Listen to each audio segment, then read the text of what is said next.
역대급 똥볼 망언이 나왔는데요. 최재형 후보, 국민의 삶을 왜 정부가 책임지냐? 하다 내 진짜 이런 꼴 같은 소리를 또 국민의 삶을 왜 정부가 책임지냐? 이 사람은 공산주의 비판하고 싶었던 것 같아요. 전체적인 맥락을 보면. 그러다 보니까 이런 어마어마한 이야기를 해버렸는데 이건 뭐 도맨도 뭐 커플도 아니고 아니 근데 그 집안은 늘 국회에 대한 경례도 하시고 애국가도 부르시고 그냥 국민들만 국가에 충성하면 되는 걸로 인식하고 계신 거죠? 그죠? 국가는 그냥 있고. 아니 무슨 윤석열의 세금으로 나눠줄 거면 세금 왜 걷냐 하는 거에 거의 버금가는. 그냥 아나키스트예요. 무정부주의자. 정부가 왜 필요한지를 이해를 못하는 거죠. 그 이론자가 이 의전서열 국가 의전서열 9위에 있던 감사원장입니다. 그러니까 결국에는 그런 거 아니겠습니까? 본인이 똑똑해서 서울대 들어갔고 사법고시 패스했고 판사했고 그리고 뭐 감사원장 했고 그러니까 한마디로 엘리트 위주에 그냥 똘똘똘 뭉쳐 있기 때문에 아니 내가 잘해서 공부 잘해서 그 국가 서열 9위까지 올라갔었는데 국가가 나한테 해준 게 뭐 있어라고 생각하고 있는 것이 자체가 진짜 이런 사람이 있다라는 거에 감사하기도 하지만 진짜 깝깝합니다. 근데 제가 아까 이제 우리 정경심 교수 재판 결과를 보고도 그랬는데 이분이 판사 출신이잖아요. 네. 대한민국 판사의 전형은 이분이다. 검사의 전형은 윤석열이다. 그러니 우리 지금 사법체계랑 이게 내 말이. 그렇게 될 수밖에 없는 결과가 이게 우리 지금 여태까지 이랬던 건 거예요. 이거 어떻게 해야 돼? AI로 바꿔야 되겠죠. 다. 그러니까 국민의 삶을 왜 정부가 책임지냐는 말에 아까 윤석열의 그 똥볼 나눠줄 거면 왜 세금을 걷냐랑 똑같은 말인데 이거는요 새날에서 왜 그 복지나 정책 다루는 방송을 지금 한 거의 250회 가까이 해왔잖아요. 국가가 왜 필요한지. 그 저는 사실은 솔직히 말씀드리면 최재형보다는 훨씬 나은 대선 후보가 될 수 있습니다. 국가가 왜 필요한지에 대한 정확한 이해를 하고 있어요. 이게 지금 그러니까 이게 학문적으로도 들어가도 신자유주의 뭐 이런 것들이 쭉 배경으로 등장을 하지만 결국에는 저는 그 자본주의 폐해 중에 정글 자본주의를 만들어 놓고 부자들을 훨씬 더 부자로 만드는 과정에 정부는 작게 만드는 이유가 기업들한테 그 권력을 돌려주는 그 과정이 있거든요. 그러면서 진짜 못 사는 사람한테만 시혜적으로 돈 조금 던져주는 정도로 나라를 운영하려고 하는 거예요. 지금도 대한민국의 최재형 같은 자들은 그런 마인드를 갖고 있는 겁니다. 그렇다 보니까 국민의 삶을 왜 정부가 책임지냐? 그럼 대통령은 니는 왜 하려고 하니? 아니 하다못해 이제 그 국민의 삶을 왜 정부가 책임지나 이 말 들었을 때 정말 이게 경악스럽다는 생각을 했거든요. 이건 정말 뭐 밀란이나 뭐 후쿠시마 원전 얘기 정도가 아니라 이거 진짜로 경악스럽다는 생각을 했었고 사실 아까 훈아님이 말씀하셨지만 우리 자본주의와 공산주의하고 어떤 그런 싸움에서 자본주의가 우월하다는 것은 역사적으로는 입증이 됐는데 그런데 이제 자본주의라는 것이 사실 경쟁하고 효율성을 중시하다 보니까 상시적으로 한 3에서 5%의 실업이 발생한다고 하거든요. 그러면서 이제 그 3에서 5%의 실업이 발생하는데 고용이나 어떤 임금 문제 이런 부분들 관련해서는 어떻게 해결할 것이냐. 그래서 국가의 역할이 무엇이냐.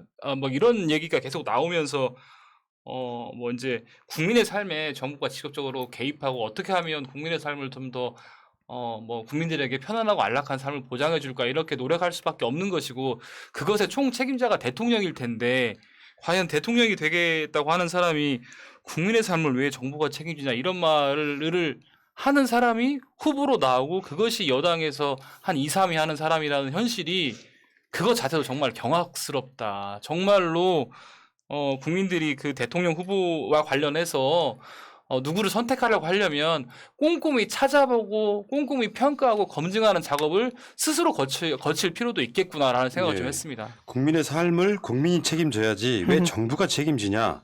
국민의 삶을 정부가 모든 삶을 책임지겠다는 게 바로 북한 시스템입니다.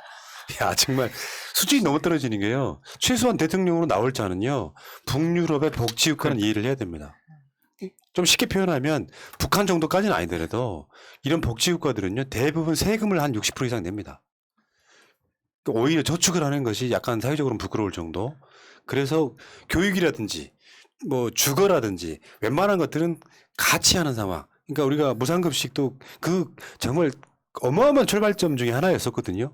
아니 세상에 최재형 같은 마인드라면 예를 들어 애들이 학교를 가는데 한참 그런 나이에 애들이 잘 사는 집 애들은 고기 반찬 싸우고 못 사는 집 애들은 그냥 김치 반찬 싸우고 그래서 초등학교 때부터 교실 내에서 계급을 만들고 잘 사는 아이에게 벽조하게 만들고 이게 소위 말하면 정글 자본주의의 시작인 거예요. 그래서 나라라고 하는 것이 적극적으로 개입을 해서 최소한 다른 건 몰라도 이 아이들한테 옷을 똑같이 입힐 수는 없으나 먹는 것만큼은 똑같이 출발하게 해주자라고 하는 게 무상급식의 원리 같은 거거든요.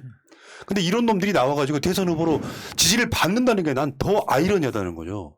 근데 일관된 건 있습니다. 이준석도 그렇고 윤석열도 그렇고 최재형 후보도 그렇고 다 똑같이 정말 경쟁에서 살아남는 자 우리가 그냥 인정하겠다. 그리고 먹고 죽지 않을 만큼 정도만 되는 식품 없는 사람 먹게 해주자. 뭐 이거 다 지금 통하는 얘기잖아요. 예. 이게 80년대 신자유주의 정신에 입각한 사람들인데 그때 정신 세계로 이분들이 그대로 머물러 있는 것이고 그 정신 세계를 계속해서 추종하는 부류들이 국민의힘의 정체성이다라는 걸 보여주는 것이기 때문에 저희가 웃고 넘어갈 일은 아니고요. 국민들이 정말 현명하게 이 부분에 대해서 이제 알았다, 본색을 알았다 이렇게 될 것 같습니다. 번색이라기보다는 수준이라고 하는 게 낫지 않을까요? 그리고 세계가 수준이죠. 바뀌는 걸 모르는 거죠. 엄밀히 따지면 이 신자유주의라는 거에 가장 그 원천이 미국을 계속 네. 얘기하는 거잖아요. 근데 미국도 바이든 정권에 들어서면서 계속 바뀌고 있어요. 그리고 그럼요. 뭐 이 같은 맥락은 아니겠지만 트럼프도 물론 백인 위주긴 하지만 미국인들의 삶을 더 좋게 만들기 위해서 중국과 싸웠고 공장을 다 미국으로 들어와라라고 했거든요. 그게 국민들의 삶을 위해서 국가가 한 거거든요. 수정 자본주의로 수정 간 거죠. 자본주의. 그런데 무슨 북한 얘기를 하면서 말도 안 되는 40년 전에 머물러 있는 분들이에요. 오죽했으면 하태경 의원이 국민의 삶을 책임지는 것은 대통령의 기본적인 책무다. 국민에 대한 정부 책임을 부정시하는 분이 대선에 출마하신 게 의아스러운 분이다라고 말했겠습니까? 그러니까 대통령은 왜 방역에 매진하겠습니까? 국민을 지키기 위해서요. 그러니까 얘는 대통령 선거에 나온 이유를 모르겠어요. 그러면 본인이 집권을 하면 뭘 하겠다는 거죠? 그 경향신문의 정동 칼럼이라고 있는데요. 여기에 천정환 성균관대 교수가 쓴 글 중에 이제 블랙 코미디로서의 윤석열 현상이라는 책 그 내용인데 그 중에 이게 있어요.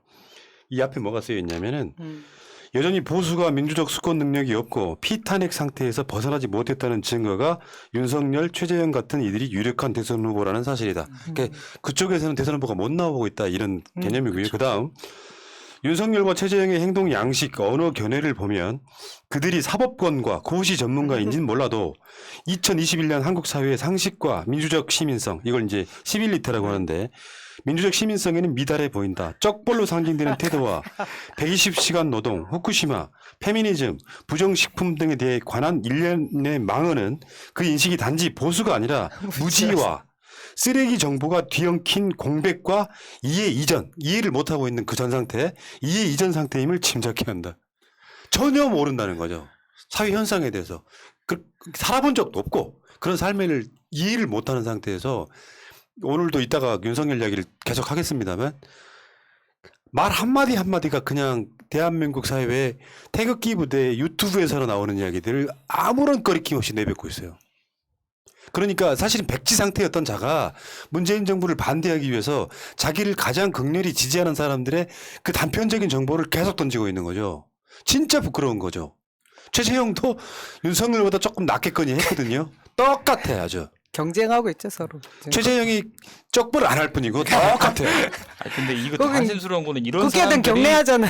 이런 사람들이 그 국민의힘에 1, 2등을 하고 있는데 그러면 기존에 국민의힘에 있었던 사람들은 도대체 어떤 사람들이길래 국민의 선택을 이렇게 못 받는 거예요. 진짜 아이러니해요. 언론이 만든 허상이죠. 문재인 정부를 두 사람이 막 때리는 쪽으로 하다 보니까 막 띄워주다 보니까 정권 교체를 바라는 사람들 입장에서는 윤석열, 최재형이 인기가 있었던 거고 나머지 사람들은 거기에 계속 소외돼 가지고 지금 일어나고 있는데 그 허상이 벗겨지고 있는 과정 이렇게 보면 될 것 같습니다. 지금 언론에서 크게 얘기 안 해서 그렇지 홍준표 후보는 굉장히 바른 얘기하고 계시더라고요. 지금 요즘에 네. 홍준표가 많이 달라졌습니다. 우리 당인 줄 알겠어요. 누가 제가 보면. 이 두 분한테는 그러니까 저기 홍준표 후보한테는 개인적으로 사과드리고 싶어요.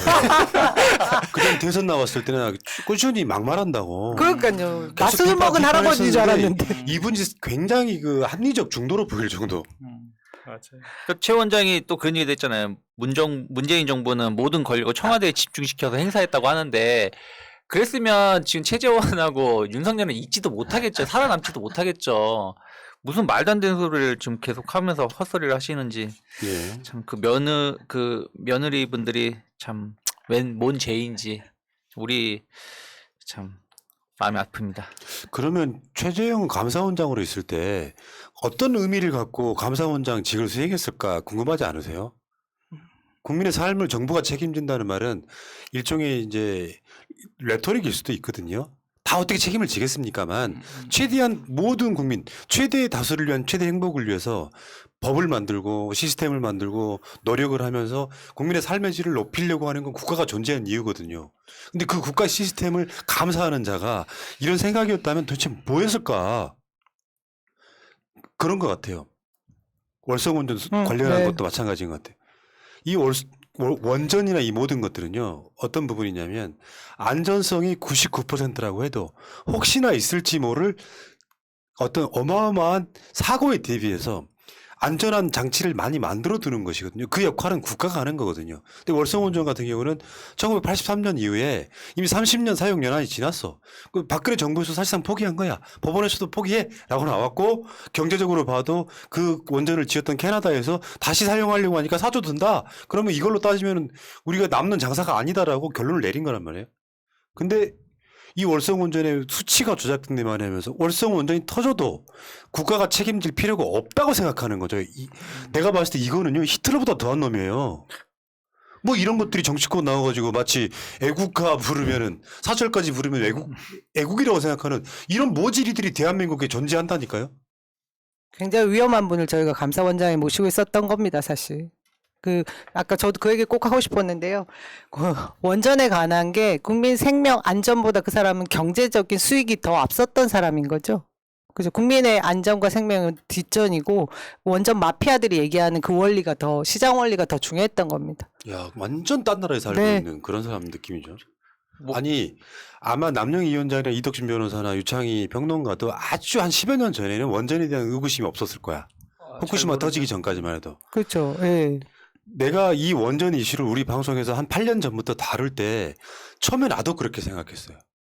근데 혹시나 있을지 모를 어떤 사고, 후쿠시마 이후에 우리가 그 방송을 시작했기 때문에 근데 실제로 알고 봤더니 대한민국 원전 어느 한 군데도 안전하다고 말할 수 없습니다. 이 생각을 버리라고 다시 말씀드리지만 원전 주변에 사는 사람들의 기형아 출생률이 무려 몇 배에 가까웠습니다. 안전한 원전인데도 불구하고 원전 자체가 안전한 전기라는 생각을 버려야 된다고 생각해요. 그래서 물과 공기를 통해서 방사능은 늘 유출이 되거든요. 그걸 인간이 임의로 수치를 만들어가지고 여기까지는 안전해라고 방사능 수치를 일종의 조작하고 있는 거예요. 원전 자체는 안전할 수 없는 전기인 거예요. 생각을 버리라고.